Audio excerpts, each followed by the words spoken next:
Before I begin this experience, I really want to take a moment to tell you that I don't recall my transition from my body. And this is usually very important to me. There are, at least in my experiences thus far, two distinct ways that I leave and I go on these trips and I travel. One is through the beyond body, where perhaps my consciousness or whatever travels to another version of our planet and another version of myself, and I get to experience other realities. The other is astral projection, where I simply roll out of my body or I pop out. Now, in each of these, there's normally a process. In the beyond body, I feel that sense of motion, the movement, and then there's darkness, and then, the darkness lifts, and suddenly I am in a place somewhere. In astral projection, the vibrations come, I roll out, or I simply pop out, I float upwards, whatever, and, I'm experiencing something. I don't remember the beginning of this particular experience. So I wasn't sure in the beginning whether this was astral projection or the beyond body. And as you listen to this experience, perhaps you'll understand why it is that I wasn't sure, because, well, let me get started with the actual experience so you can hear it. Now, somehow, some way, and I'm not exactly sure how I ended up here, I ended up on a ship. And in the very beginning, I thought that this was a cruise ship. It was crowded. There were many people, and I wasn't really focused necessarily on a single individual or looking for different people. I think I knew, though, that I was out of my body because at one point I looked up and there was a hatch. I saw this hatch, and the top of the hatch, or the lid of the hatch, was open. And, everybody else was standing in line. Like I said, there were so many people. It was packed.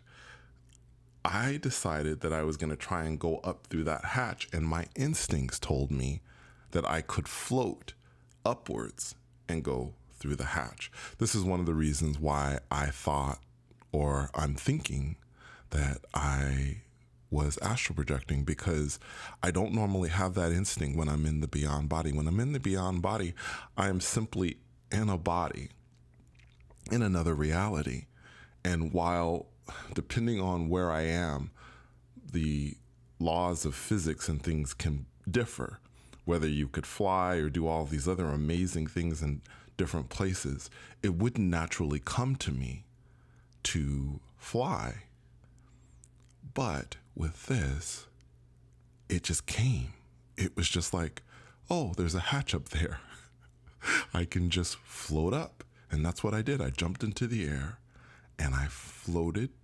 I floated through this hatch.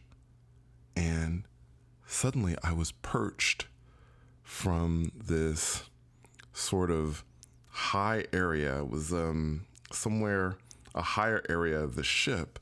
And while I don't recall what this area was, I don't think it would be an area where passengers would normally be. And below, I could see rows of people sitting down, or that had already sat down. Like, just every seat was filled. And the ship moved forward. So we were off. And what I noticed, the first thing I noticed, I looked to my left side, and the water, I'm thinking about the way the water looked, and it didn't look blue to me. It looked sort of golden brownish. I don't know. It was really kind of a weird color. And so that was the first thing. And the other thing was, to me, I didn't think or feel that this was some sort of an ocean. at least from my perception, because on the side there were houses and other types of developments on that left side. So it was almost like I was going down maybe a Nile or something, or a river or something like that with this ship.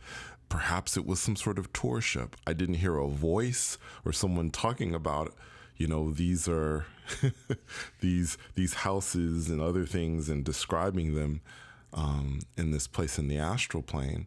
I didn't hear that at all. It was just silence. But the one thing I remember, the one thing that I truly remember, is how relaxed I was.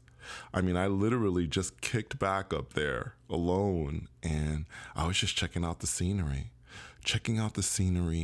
with other people that were doing the same exact thing from their chairs. They were just checking out everything too. It was interesting because there were a few times where I thought, I think I want to go down there and ask someone what this is all about and where we're going and what's going on. But as you know from my previous experiences, when I start talking or really trying to find things out, and I start trying to use my mind,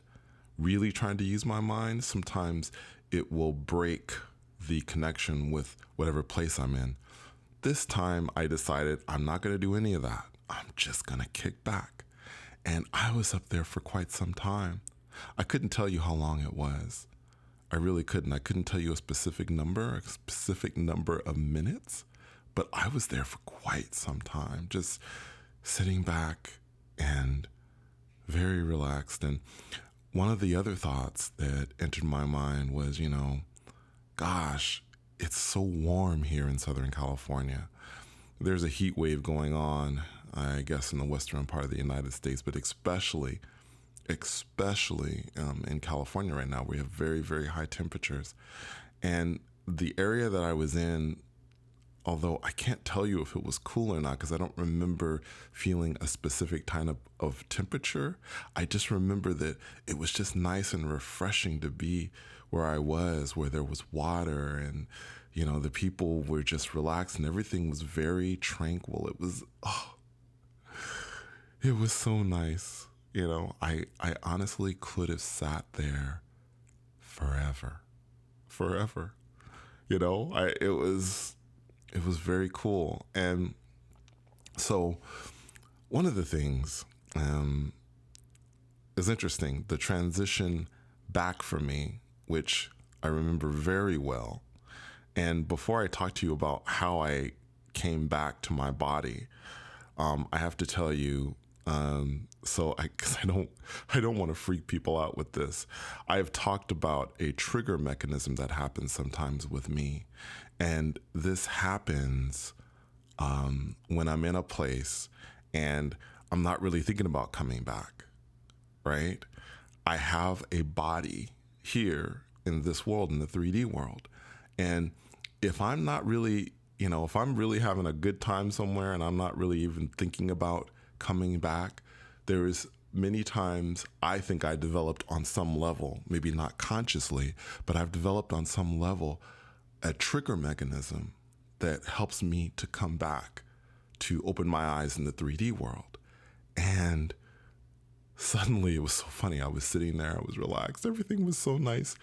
And then a hand popped up out of nowhere. I mean, I don't know where it came from. I think it may have came from the surface. It just popped up and it grabbed my arm. Now, normally, people would be thinking, oh, this sounds like a horror movie. A hand just comes out of nowhere. It isn't like that. And this has happened to me a few times when I've gotten to a place in my mind where I am so relaxed, so pleased to be in a place that honestly, I don't want to come back. I'm just like, gosh, the world is crazy right now. I just want to relax and be here for a while. And I don't want to go back. And this is really cool.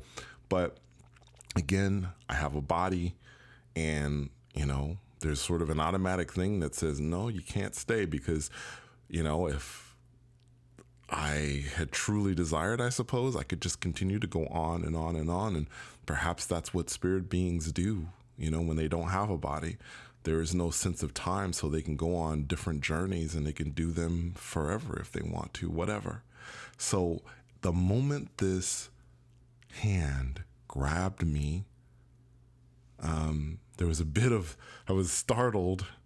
And then suddenly I opened my eyes and I was back in the 3D world.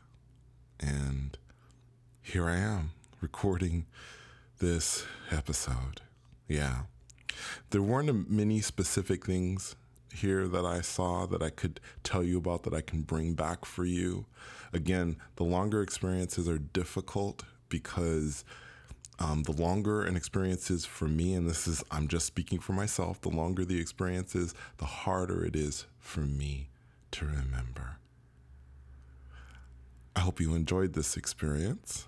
Thank you so much for coming on another journey with me. And until next time, take care.